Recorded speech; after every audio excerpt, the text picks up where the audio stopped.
شروع اللہ کے پاک نام سے جو بڑا مہربان نہایت رحم والا ہے۔ اللہ کو راضی کرنے کی تڑپ پیدا ہو گئی تو جسم سے روح نکلتے وقت درد کی شدت سے تڑپنا نہیں پڑے گا۔ سوتے سوتے اللہ کا ذکر کرنے کی عادت ڈال لیں، کیا پتہ یہ عادت ابتدائی نیند سوتے سوتے بھی کام آ جائے۔ سجدے کی توفیق ملنا بھی رب کی نعمتوں میں سے ایک نعمت ہے۔ جن سے یہ توفیق چھن جاتی ہے پھر نہ وہ دنیا کے رہتے ہیں اور نہ ہی دین کے۔ اللہ فرماتا ہے، جب کوئی تم پر ظلم کرے تو میرا انتقام پر راضی ہو جاؤ، کیونکہ میرا انتقام تیرے انتقام سے بہتر ہے۔ اللہ کا ذکر کرتے رہا کرو، چاہے گھر میں ہو یا رستے میں، کیونکہ جس چیز کے سامنے اللہ کا ذکر کرو گے، چاہے وہ پتھر، پھول، درخت یا کچھ بھی ہو، قیامت کے دن گواہی دے گی، یا اللہ تیرا یہ بندہ تیرے ذکر میں مشغول رہتا تھا۔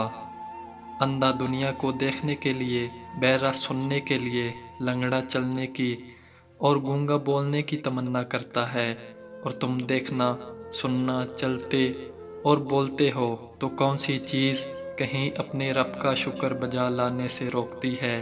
اللہ کے بڑے احسانوں میں سے ایک یہ بھی ہے، تو پھر کیوں نہیں کہتے کہ اس نے تمہیں مکمل بنایا ہے۔ خدا کی راہ میں کوشش کرو اور کبھی پیچھے نہ ہٹو، کیونکہ خدا نے تم سے کوشش مانگی ہے، نتیجہ نہیں۔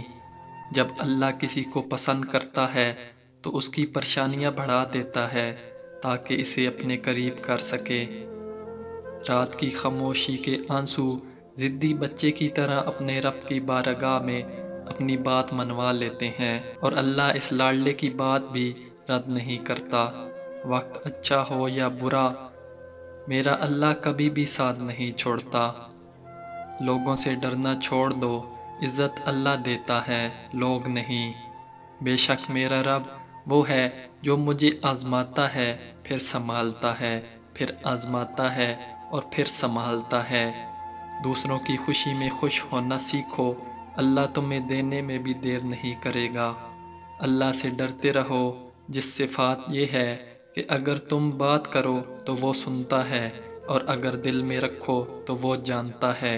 رب امتحان میں ڈالتا ہے کیونکہ ہمیں اٹھانا چاہتا ہے، اور انسان امتحان میں ڈالتا ہے کیونکہ وہ گرانا چاہتا ہے۔ یوں تو وہ دلوں کے حال جانتا ہے، مگر وہ چاہتا ہے کہ اس سے مانگا جائے۔ یہ اس کی شان ہے کیونکہ وہ بادشاہ ہے۔